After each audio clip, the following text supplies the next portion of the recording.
আসসালামু আলাইকুম প্রিয় বন্ধুরা, তোমরা সবাই কেমন আছো? আশা করি তোমরা সবাই ভালো আছো। আমিও ভালো আছি।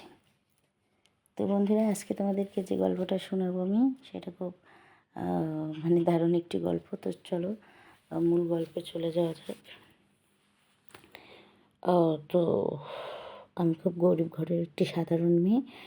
আর আমার বিয়ে হয় খুব অল্প বয়সে। যে বাড়িতে আমার বিয়ে হয় সে বাড়িতে অনেক বড় একটি বাড়ি ছিল। তারা অনেক টাকা পয়সাওয়ালা লোক ছিল আমার শ্বশুর বাড়ির লোকেরা।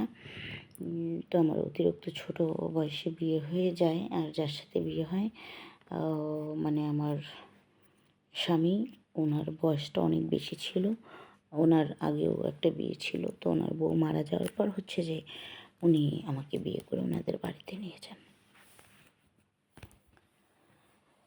তো ওনার বয়স আমার থেকে অনেক বেশি ছিল। ওনার দিন দুনিয়ার উপরে তেমন একটা কোনো চাহিদা ছিল না, নারী বাড়ি কোনো কিছুর উপরেই। কারণ উনি আগে থেকে অনেক টাকা পয়সার মালিক ছিলেন। আর অলরেডি নারী যা ভোগ করার উনি ওনার ইয়াং বয়সে করে নিয়েছে। তো যাই হোক, আমাকে বিয়ে করে আনলো বাড়িতে, আইনা মাল কিন্তু বানাই দিল, কিন্তু পরিপূর্ণ মাল কিন্তু দিল না বানায়। আমার স্বামী সকাল হলেই অফিসে চলে যেত। সে 8টার সময় অফিসে বের হতো। প্রতিদিন রাত 10:30 11টা এরকম টাইমে বাসায় আসতো। বাসায় আসার পর সে নির্জুবে শুয়ে পড়তো। আমার সঙ্গে তেমন একটা খুব ভালো কথাবার্তা যে বলবে সেরকম কিছুই বলতেন না। হ্যাঁ, সংসারের কথা হতো, বাসায় কি আছে না আছে, কখন কী লাগবে লিস্ট করে প্লিজ শেষ হওয়ার আগেই কিন্তু আমাকে জানিও, এভাবে বলতো। বা তোমার কিছু লাগলেও জানিও। কিন্তু নিজে থেকে একটা আদর করবে, ভালোবাসবে, একটু সময় দিবে, শারীরিক চাহিদা পূরণ করবে, এই ধরনের কোনো চাহিদাই তার মধ্যে ছিল না। তো এভাবেই বেশ অনেকগুলো দিন কেটে যায়। আর আমিও এইসব নিয়ে ভাবতে ভাবতে ভাবতে ভাবতে প্রায় এক প্রকার অসুস্থ হয়ে যাই। মেন্টালিটি অনেক প্রেশারের মধ্যে পড়ে যাই। তারপর উনি ব্যবসার জন্য বাইরে চলে গেল, বলল যে 3 মাস লাগবে তার আসতে। তো আমি শুধু বলতে গেলাম যে আপনি এত দূরে যাচ্ছেন, আমি যে এখানে একা।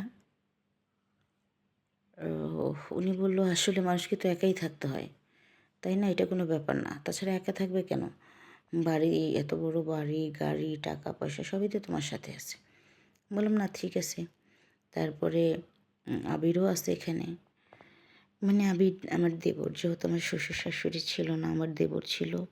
ও এখনও বিয়ে শাদী করে নাই, ও এখনও লেখাপড়া করছে।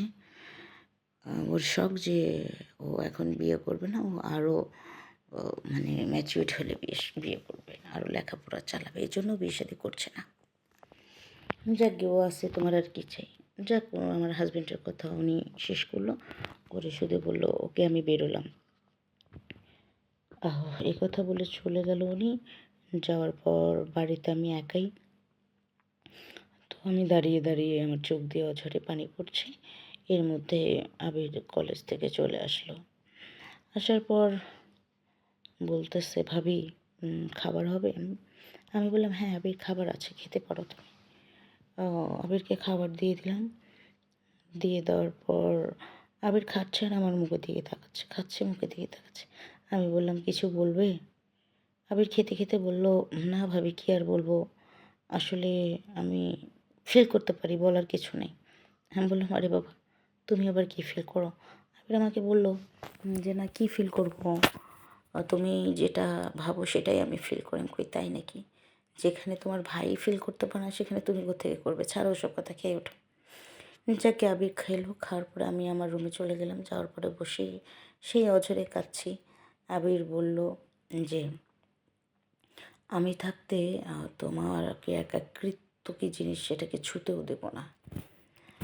তখন আমি আবিরকে বললাম, আবির, আসলে আমার একাকিত্ব তো তোমার ভাইই দূর করতে চায় না, তুমি কিভাবে করবে? তো বলছে, যদি তোমার পারমিশন পাই তাহলে সব দূর করে দেব, অনুমতি দিয়েই দেখো। আমি বললাম, বাবারে, সবই তো তোমাদের, আমার অনুমতি দেওয়ার কি আছে? ও আমাকে বলল, তাহলে অভিযোগ করো না কিন্তু। আমি বললাম, না না, কিসের অভিযোগ করব? বললো, আচ্ছা ঠিক আছে, আমার বাইরে কাজ আছে, আমি সেরে আসতেছি। হ্যাঁ, ও বাইরে চলে যায়। বাইরে ওর যা যা কাজ ছিল সেরেও রাতে বাসায় ফেরে। রাতে বাসায় ফেরার পর আমি গেট খুলে দিই, দিয়ে আমি বললাম, আবির তুমি ফ্রেশ হয়ে খাওয়া দাওয়া করে শুয়ে পড়ো। আমি শুতে চলে গেলাম। আবির আমাকে বললো, ঠিক আছে ভাবি, আমি খাওয়া দাওয়া শেষ করে তোমার সাথে কয়টা কথা আছে, গেট লাগিও না কিন্তু। তো আমি আমার আর দরজা লক করিনি বেডরুমের। তো আমি চলে আসলাম ঘরে। আইসা ও যেহেতু আসবে, তো আমি প্রচণ্ড ক্লান্ত। আমি আমার বেডের উপরে হেলান দিয়ে শুয়ে আছি। থাকার পর আসছে ও আস্তে আস্তে আমি মানে চোখটা লেগে গেছে আমার। তো আইসা আমি ওকে যে অবস্থায় মানে আমি চোখ খুলে ওকে যে অবস্থায় পাইছি, তখন সে আমার খুবই কাছে ছিল। তখন সে মুখ দিয়ে আমার মানে দেহটাকে উপভোগ করছিল।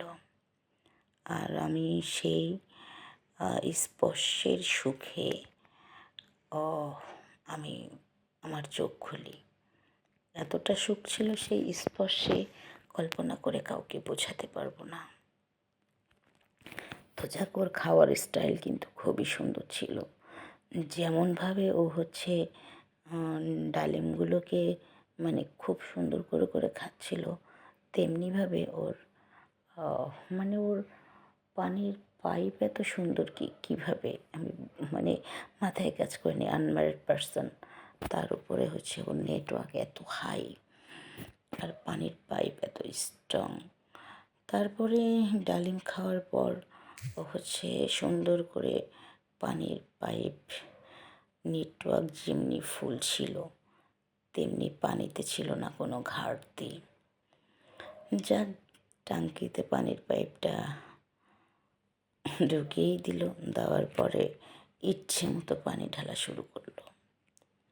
নেটওয়ার্ক হাই, বুঝতেই তো পারো যে মজাটা কেমন ছিল। তো মনে হলো যে সারা জীবনের সুখটা একদিনেই অনুভব করলাম।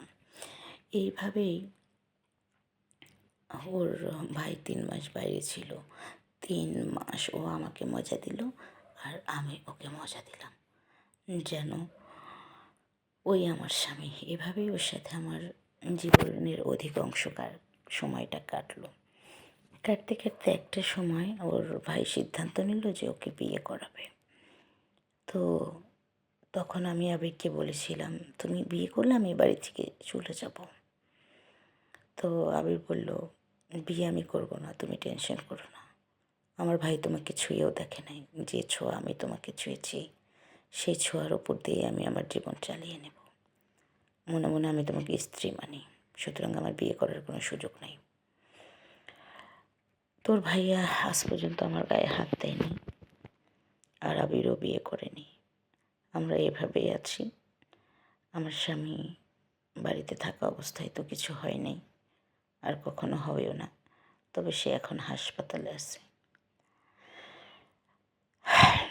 চিকিৎসাধীন। জানি না তার কি হবে। তো আবিরও বিয়ে করবে না, আর আমার সাথে তো এনার সাথে কোনো সম্পর্কই নেই। যদিও জানি যে সম্পর্কটা ঠিক নয়, কিন্তু কি করব, আমার জীবনের সব থেকে মুশকিল আর খুবই খুবই নিরাপয় সময়। একদিকে হচ্ছে আমার তাজা বয়স, যখন মূল বয়সটা মানে স্বামী দরকার হয়। তো এই বয়সটা পার হয়ে গেলে স্বামী দিয়ে কী করবো আমি? এই জন্যই আমার দেবরের সাথে সম্পর্কটা রাখতে হয়েছে। তবে আমাদের পাক্কা সিদ্ধান্ত আছে যে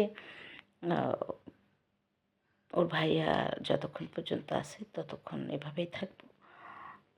উনি যদি আগে পরে কিছু হয়ে যায়, তখন আমরা আমাদের সিদ্ধান্তে পৌঁছাবো। তো সবাই ভালো থেকো, সুস্থ থেকো। আজকে এই পর্যন্তই। আসসালামু আলাইকুম, আল্লাহ হাফিজ। আসসালামু আলাইকুম।